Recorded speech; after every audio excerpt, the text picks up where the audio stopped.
Hello students, good morning. I am Dhirendra, Modern English School, New Area, Senior B. This is fifth part of video lecture for class 8, History, chapter 4th. Today we will study forest laws and its impact on tribal people. Dear students, the topics we studied make us clear that lives of tribal people were completely dependent on the forest. So, little change in forest can bring great change in lives of tribal people,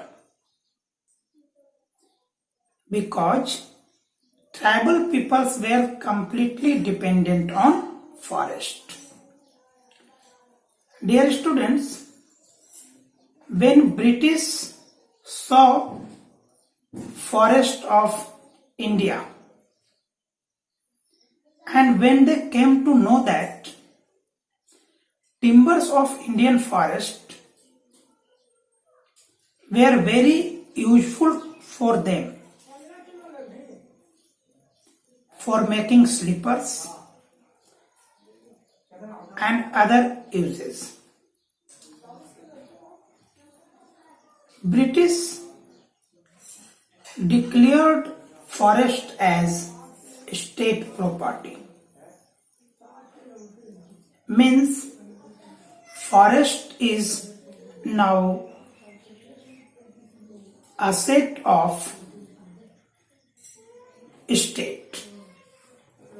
So British declared some forest as reserved. Here, what is reserve forest? What do we mean by reserved forest? Dear student, in reserve forest, tribal people were not allowed to move freely.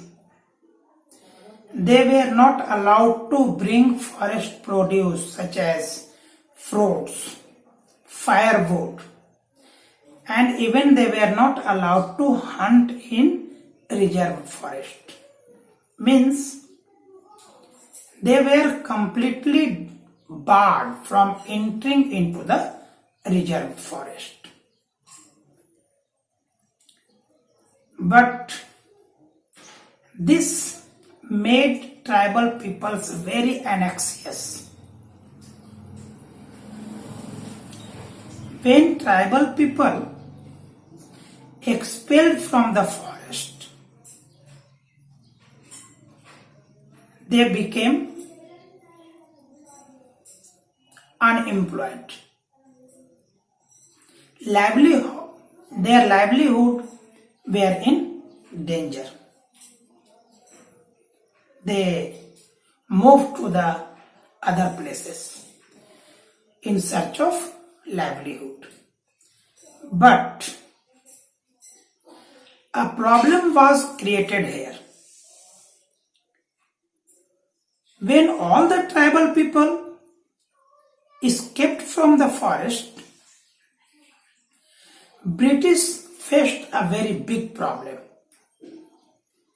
And that problem was of labor. Who would cut slipper for British? Who would carry logs of wood for British? So, here British came with a solution. What was that? They went to the tribal people and asked them to live in the forest. And British also allowed tribal people to practice shifting cultivation in the forest. They also settled tribal villages in forest. In exchange of this subsidy, tribal people should provide cheap labor to the British. But this did not go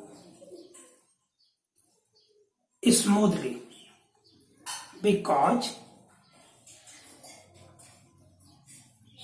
some tribal people revolt against these forest laws.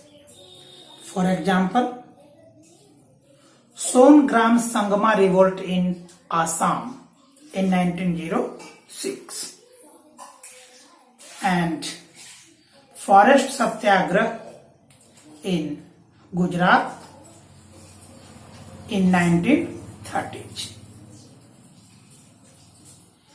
Next topic is problem with trade. Student,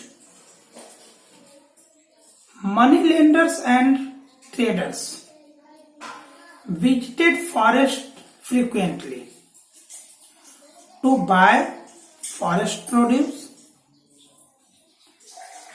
and to lend money. Meanwhile,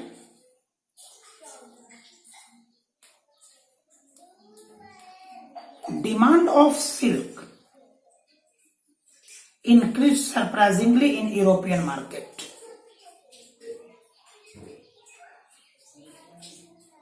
And prices of silk were very high. So, to fulfill the requirement of silk, money lenders as well as traders went into the forest.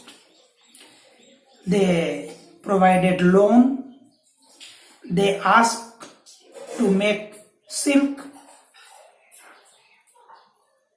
and so on.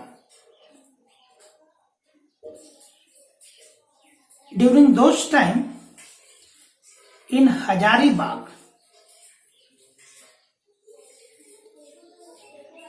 in the state of Jharkhand, Santhal were very expert in rearing silk.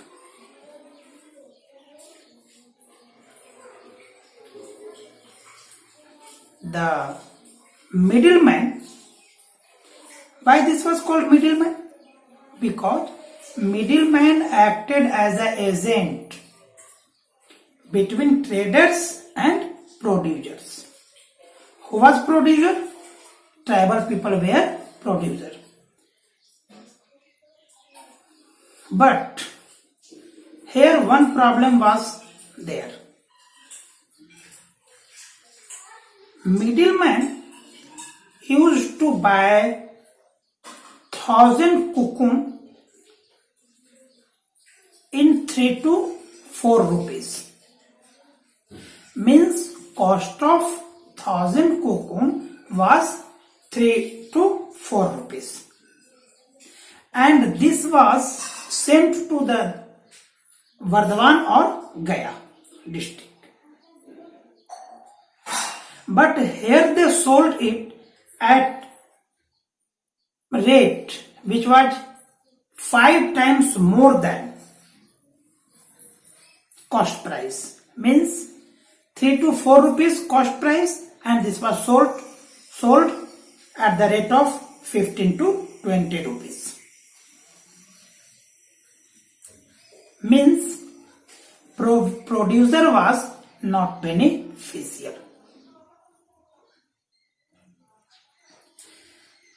This took long time to understood by the tribals. But As soon as they understood this, they revolted against traders and money lenders, and they thought that money lenders and traders were cause of their misery. Dear students, today we have studied about forest laws, reserved forest, how British were dependent on the tribals, how money lenders and traders